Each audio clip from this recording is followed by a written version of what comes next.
Hello, everyone. In this video, I'm going to be outlining the 5 principles I used to predict Trump's big win, why there was no malarkey this time around, how it is the regime let the Trump uh, campaign win, and why really I was able to predict all aspects of the election. Now, the first thing I want to say on that is, I allowed myself one day of kind of victory lap and so on. I was pretty tired yesterday, but I kind of don't want to harp on that too much.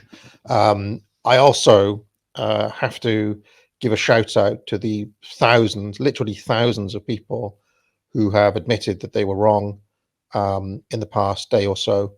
Um, Hats off to those people. It's kind of restored my faith in humanity a little bit that everybody was just willing to say, yeah, I got this wrong and you got it right.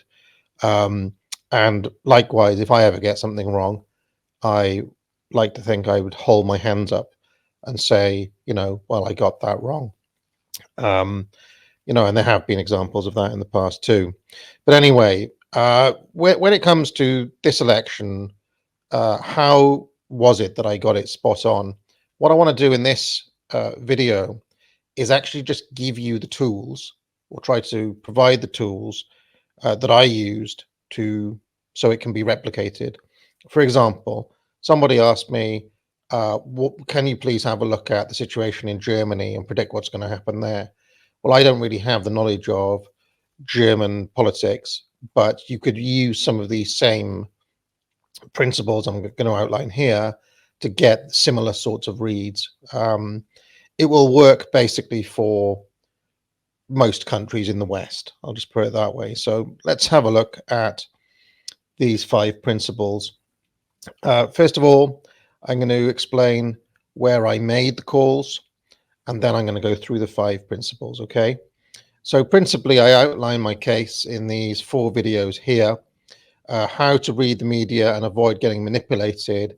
That's quite a long video, but it goes into the nuts and bolts and really gives, I'm going to reiterate some of the stuff I mentioned in that one. And it was mentioned in passing, really, that I expected Trump to win. That was 9 months ago. And then it was really over a number of streams on my old show, Unpopular Opinions, and a few Substack articles and tweets and things where I made most of my predictions. And then I put them all together in that video, Kamala Harris Jobber, from about a month ago. And I also summarized the arguments with a few other kind of more recent indicators in that video from just the day before the election, 3 indicators that Trump will win.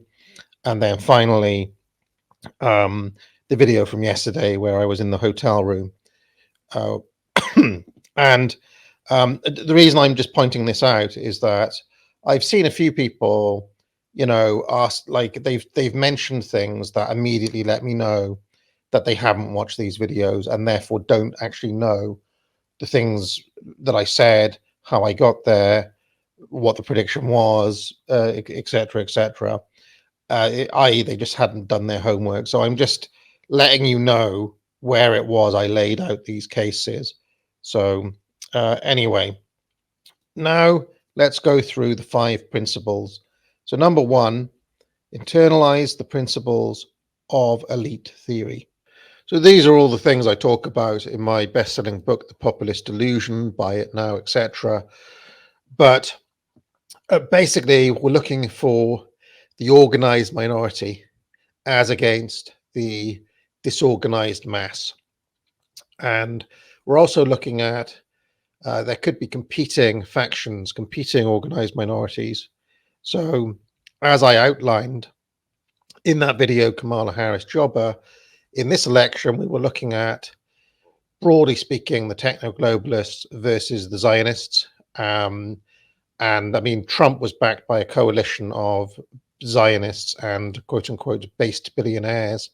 And they're making an assessment basically of which organized minority was more powerful and had more control over the 6 nodes that Robert Michels talks about in the Iron Law of Oligarchy. So the key is to analyze the power factions and their relative strengths. Now, why this is important is that we're not looking at the opinions of the populace. We're looking at power and how it functions, and we're focusing there. We're not focusing on what it is the people want or anything like that, even though there will be a general mood in the public, one way or the other.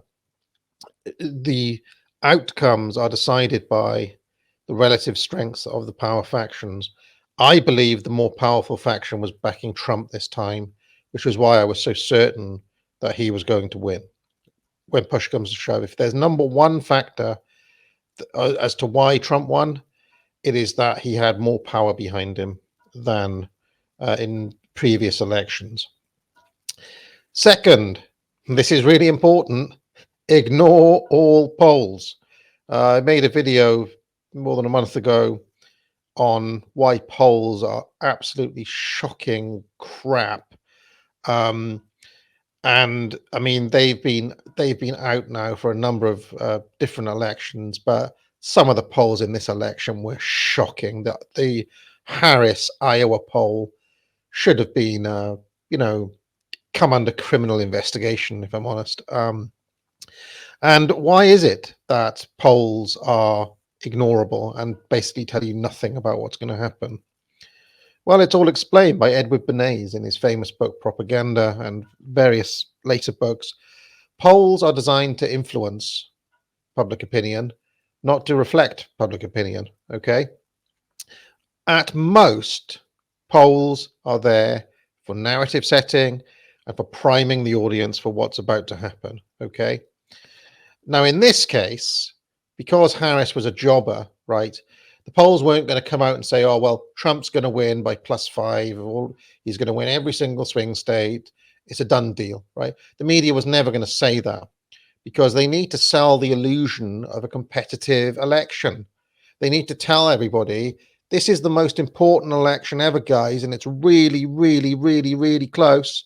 So pay attention and buy newspapers and tune in to CNN tonight and blah, blah, blah, because it's box office, So, and also they need to maintain the illusion of democracy. I'm not saying that all of these people are actively engaged in deception in this way. I'm just saying that this is why the polls lied in this case. I mean, they didn't.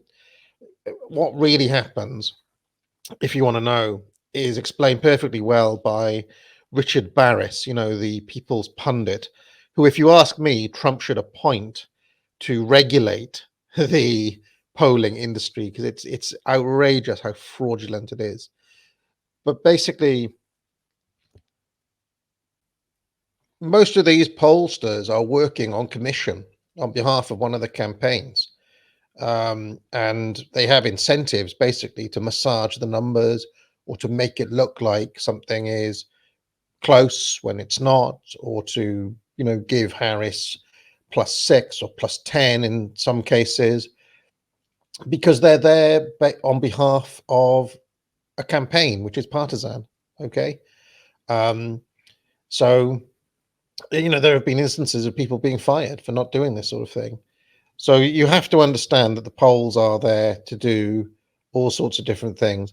For example, that Iowa poll was part of a demoralization campaign to try to persuade Trump voters not to turn up, right, on behalf of the Harris campaign. They had $1 billion to spend, so they're going to spend it on some things. But anyway, Harris, in the overall scheme of things, was there to lose. So you have to ignore all the polls. Third, focus on the signals and not the noise, right? So at any given time, there's a ton of noise, ton of nonsense information scrambling you. And as this graph shows, it's distraction, it obscures what's really happening, it's just nonsense. And what you really want to try to get to is the bottom right corner for clarity by focusing only on signals and tuning out the clown show, tuning out the noise. And what are some of those things? Well, tier 1 and 2 regime media headlines. Tier 1 media, BBC, CNN, Bloomberg, Financial Times, New York Times. And you want to have a look at their headlines, not their opinion columns. That's basically in the noise category. It's really their top line, front page story type headlines. Okay, you want to look at. Second thing to look at are the statements of top elites, like CEOs, for example. That can give you a read on what may happen or where things are going. Okay, what is noise? Celebrities, actors, journalists, etc., who are all mostly left-wing dipshits most of the time anyway, on social media running their mouths. That is just, again, part of the noise. The signal is, what has the CEO said? That's going to tell you where things are going. And how do we know that? Or why do we know that? CEOs, their entire job is to set the tempo and to set the direction of their company. So it's a pretty good signal as to where things are going. Okay. Also, in similar vein, statements from top financial people like Larry Fink. Okay. Noise, slop, anti-woke, social media, outrage machine, there to harvest clicks, libs of TikTok, all of this absolute garbage. Okay. And I think this is where so many of my contemporaries, you may say, or my peers, who are also have YouTube channels and who analyze things, go wrong, because they pay attention to all of that absolute crap, and it makes them miss the signal because they're focused on the noise. And if I would say, if there's one thing that sets me apart from 99% of other voices in these spaces, is that I do this and I completely ignore all of that stuff on the right. Okay, which also makes up, by the way, 99% of content. So fourth, the regime always telegraphs its moves. Okay, and I explain all of that in that older video, how to pass the media, how to read the media and pass the regime. It always telegraphs its moves. Why? Because it needs a certain degree of stability. It needs to coordinate quickly across all its many thousands of nodes, which are decentralized, right? They're not all, it's not like a whole central command and control structure ultimately. So it needs to send these very clear signals as to what is going to happen. And I would say the key reason is for the markets, for financial stability, so that they need to have a certain number of things that are reasonably predictable, okay, for regime stability, for financial stability, etc., and for planning. So usually you know what's going to happen months in advance. They signal it heavily, especially if you pay attention to the headlines in the way that I have outlined in previous videos. I give the specific tools for what to look for there. Okay. And in this case, in the case of the election, it was obvious months ago that the regime was gearing up for a Trump presidency. And I was telling people and telling people and telling people they wouldn't have it. Well, now you can see the result. Clean win as well. And the regime told you. I've got this saying, people say, well, you're some sort of wizard or something like that. I tell them, no, I just read the news. And in many cases, reading the news is not going through a newspaper, because 9 times out of 10, all you need is the headline.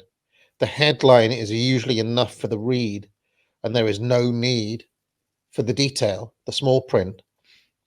The headline tells you the mood music of the regime. Okay.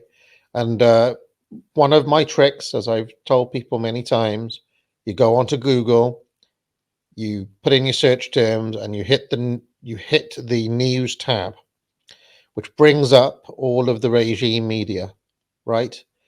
And the headlines alone will tell you which direction the regime is headed in. Okay, especially when you learn a few little tricks as to how to analyze those headlines, because sometimes there's a kind of coded message. For example, if there's a closed question in the headline, the answer is always no, right? And one of the tells this time is that they always asked, can Kamala Harris beat Donald Trump? It was never, can Donald Trump beat Kamala Harris, but always, can Kamala Harris beat Donald Trump? Okay, putting it that way around makes Harris seem like the big underdog, and it also gives an implicit answer, which is no. Okay, that's just one of a few different tricks. But basically, you can pretty much see quickly if all of the regime media has similar sorts of headlines, that's a huge signal that the media is heading, that the regime is telegraphing what's going to happen. Okay. Now, it's important to say that if they're all telegraphing in one direction, that does not mean to say that those events will always come to pass, because the regime is not the omnipotent, right? It is not God. So there are certain things that it can signal heavily that, they're telegraphing this thing is going to happen, but it doesn't come to pass. I'll give you an example. The something like the imminent death of Vladimir Putin, or the imminent demise of Vladimir Putin. Sometimes what the regime telegraphs is just wishful thinking. Okay. And in the past, we've seen this with Trump. The walls are closing in, and all this sort of thing. This is just wishful thinking on behalf of the regime sometimes, or what they would like to happen. But in the other cases, like, for example, Trump winning this election, you can pretty much bank that it's going to happen. Okay. Because that is something they do have some control over. All right, let's carry on. The regime never plays 4D chess. So this is the fifth and final thing to note. So what this means is, if the regime telegraphs something in one direction, they're not tricking you. They're not kind of going one way and then going to swerve you at the last minute. Okay. In my experience, they never swerve. If they signal one way, there are seldom surprises. If something takes them by surprise, they'll let you know. Okay. And there are two massive examples of the regime being surprised. Okay. Number one is Brexit. Number two was Trump back in 2016. The regime signaled heavily that Remain would win, or that Hillary Clinton would win. And when those things didn't happen, they were shocked, appalled, upset, hysterical, and they let you know. They weren't playing 4D chess back then. They weren't being like, oh, well, really, we wanted Trump, or really, we wanted Brexit to happen. They were upset about those things. Okay. So, yeah, with some of these things, you have to use a little bit of common sense. And then, so in this case, for example, a set of circumstances had changed so that they had come to accept Trump by 2024. They'd made peace with the idea of Trump being president. Okay. That was not the case back in 2016. So circumstances had changed. And there were many other instances in the past where the regime were working in lockstep to try to bring Trump down. Russiagate, or, various different impeachments, accusations of sexual misconduct and all of this sort of thing. There's been many times in the past where they were actively trying to bring Trump down. All of those failed, as we now know. But in my opinion, sometime last year, um, certainly since the October 7 attack in Israel, significant power brokers within the regime switched horses to back Trump. That's what happened here, and I picked up on those signals. Uh, you know, and those signals were good, as it turned out. Now, a couple of warning notes before we end up here. This methodology can be used to pass Western media, but it cannot be used to predict, for example, the actions of Donald Trump himself or world events. And I'm going to talk a little bit about how you cannot use this methodology for anything but passing Western regime as we know it. Okay. It can't be transferred into it's custom made for this particular type, like Western politics. It's not um, transferable to other things. And this, of course, is significant because Trump is about to be the president again. So Trump is unpredictable. In some ways, he is the exact opposite to how the regime operates, which is to say, you must study what he does and not what he says. Okay. And this is something we've all had to learn over almost a decade of watching Donald Trump now. Okay. And the first term of when Trump was the president. You focus on what he does, not on what he says. Okay. The regime does exactly what it says. Okay. What Donald Trump says is often a negotiation strategy and diverges from what he actually does. I hope that is clear. So the Donald is different from the regime in how he operates. Okay. He's a deal maker. He's a negotiator. He, a certain degree, he's a bullshit artist, right? So there are many different times where Trump is saying something for some other effect. Okay. Do you remember his dealings with the Rocket Man in North Korea? Right. He was basically jockeying with him for position to put North Korea in its place. Okay. He was never actually going to bomb North Korea, for example. And again, reading Donald Trump is a whole separate video. Okay. He has a whole different playbook from how the regime operates. Okay. Which is probably one of the reasons why he has bested the regime and finally won a round or got the regime to accept that they're not going to defeat him, basically. So, anyway, let's carry on. This methodology can also not be used to predict the actions of other nations. Vladimir Putin, for example, unlike the regime, does play 4D chess, and he has a long history of being a 4D chess master. Okay. The Iranian regime also send mixed signals, right? Sometimes the Iranian regime will signal something and then not do it, or they'll just say something for effect, right? In the same way that Trump does. So it doesn't work. It's not transferable to the government of Russia or the government of Iran or, China, for example, which is also quite inscrutable at times. So I'm just telling you the limits of this methodology. It's only applicable in the specific circumstances of Western politics. Hopefully this was helpful. A little bit of an unusual week this week because my usual schedule has been set aside for the American election. Tomorrow, I've got quite an exciting video that I'm planning, which is how Donald Trump and his since 2015 has basically been living a pro wrestling storyline. He has been booked like a pro wrestling company ace or hero.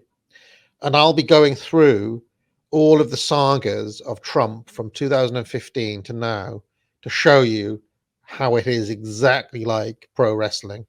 Thought that would be a fun Friday video this week, but anyway, as you may be able to hear from my voice, I've still not fully recovered from election night. Oh, my cold from a couple of weeks back. But yes, let me know what you think of this in the comments, and I'll catch you tomorrow. If you like this video, be sure to like and subscribe. You can join the channel for thousands of hours of past shows in the archive and hundreds of videos. If you have any questions, you can leave a super chat or a super thanks, and I'll be sure to pick it up during my weekly office hours, which run every Tuesday afternoon. I also provide courses at the academic agency, which I encourage people to buy. Thousands of students now have taken the Trivium to improve their skills in writing, logic, and rhetoric. Just 3 of many courses available. Buy it now. But most importantly of all, friends, get out.